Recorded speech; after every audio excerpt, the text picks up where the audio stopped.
Race number 6 at Ascot on Friday will jump at 3:55. It's the feature event, the Marjorie Charleston Classic over 1,200 metres for the fillies and the mares. Marjorie Charleston, one of the greats of the Western Australian Turf Club. In replay, let's have a look at the trial of Flirtini. Into the straight they run, and the leader is Amelia's on fire. Leads by a length and a half. Second is Alpha Sky. Getting up on the inside is Siani. Joining in now Flirtini down the outside, and also Samisdat running home strongly. Samisdat could be the one. It's racing up on the outside of Alpha Sky, going with it, and coming through is Flirtini now. Flirtini with Samisdat. Flirtini gets a nose in front. Oh, this is close. This looks like a match race on paper between Flirtini and Angelic Ruder. Ended up going with Flirtini. I think she might be better suited to the 1,200 metres than Angelic Ruler. Certainly the better late sectionals over this trip than Angelic Ruler. I'm not sure where they're going to get to in the run. I've got Flirtini in front of Angelic Ruler, but if you mapped Angelic Ruler in front of Flirtini, I certainly couldn't disagree with you. But the 102 Raider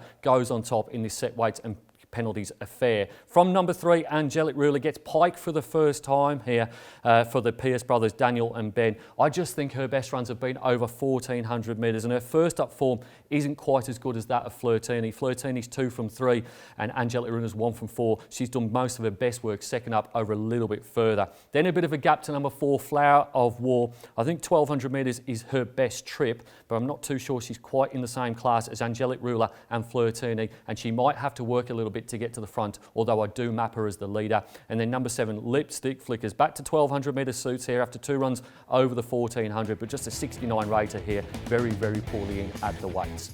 Top selection in race number 6 is number 1, Flirtini, to beat 3, Angelic Ruler, 4, Flower of War and 7, Lipstick Flickers. Race number 7 at Ascot on Friday will jump at 4:25. It's the Glenroy Cox Handicap over the staying trip of 2,100 metres.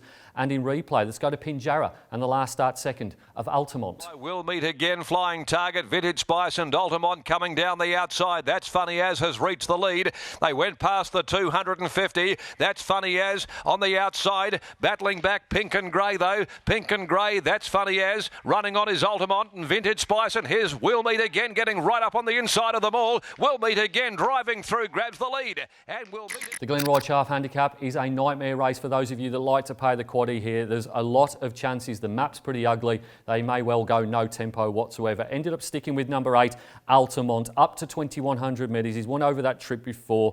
Neville Parnham and Stephen Parnham combined. I thought the run last start was okay. Very low confidence selection. Number 3 is Western King. Now this horse is the most fascinating run in the race. Steps up from 1,400 to 2,100 metres. His best personal best rating was over 1,800 metres. I think he might improve significantly here. He's out of Western Jewel, the Perth Cup winner by Animal Kingdom. Gate number 4 and William Pike keeps the ride.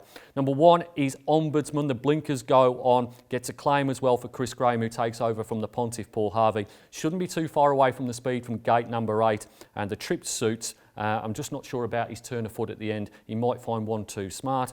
And then number 6, Unending. The map is the big query here from gate number 11 for Colin Webster and Jordan Turner. But if she gets the right run, she'll be right in this as well.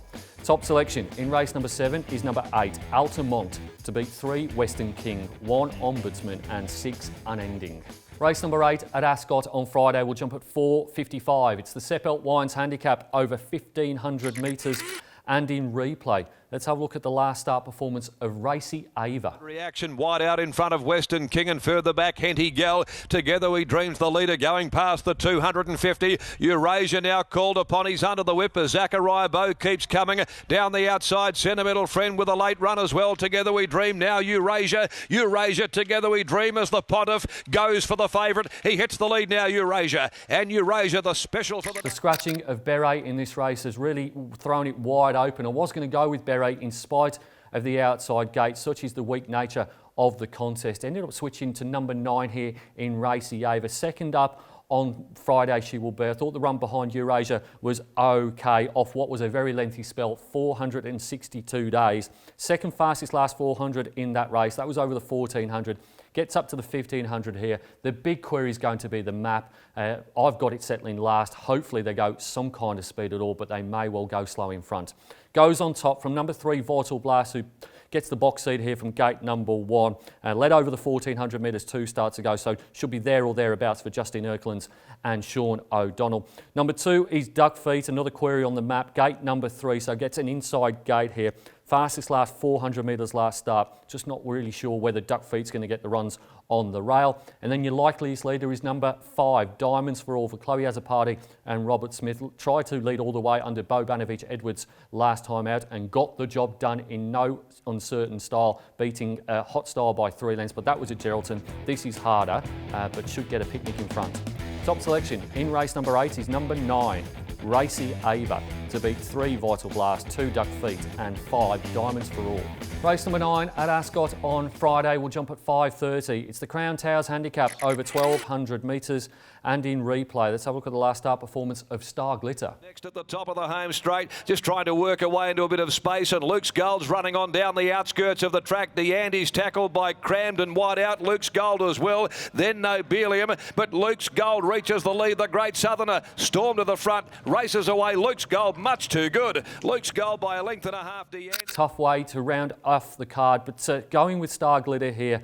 Over the 1200 metres. His last start over the 1200 metres was behind City Circle in a race in which he led against his usual pattern. He's had 86 starts, he's only led in 1 race, and that was it. I think he gets a lovely run here in midfield, and in what is a tricky finale, I'm going to go with him. From number 8, War Secrets. Now, this horse was equal favourite to win the Country Championships heat at Kalgoorlie on its last start. That was back in early November, was beaten 3 and a bit lengths. Comes to town here, first up, no trial. That's a bit of a Fernie speciality. Got it mapping very similar to War Secrets. Had won 3 in a row in the Goldfields prior to that defeat in the Country Championship heat.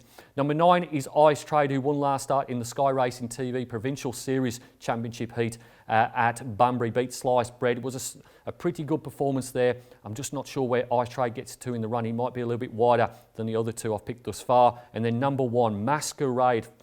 Gate number 9 here for Kelly Grantham and Paul Harvey, a big class dropper. Hasn't raced in this grade for a very, very long time. It was in 72 pluses the last 2 starts and should make its presence felt here, one would think. Top selection in race number 9 is number 6, Star Glitter, to beat 8 War Secrets, 9 High Trade and 1 Masquerade. It's now time to nominate my best bets on the Ascot card. Going in the first race here with number 1, Riverbow on the quick backup. And then in race number 3, number 4, Sowar to make the trip up from Albany more than worthwhile for his connections. It's easy to stay up to date with everything that's happening at Perth Racing. You can log onto our website or you can follow us on one of our social media channels. Until next time, stay safe and bye for now.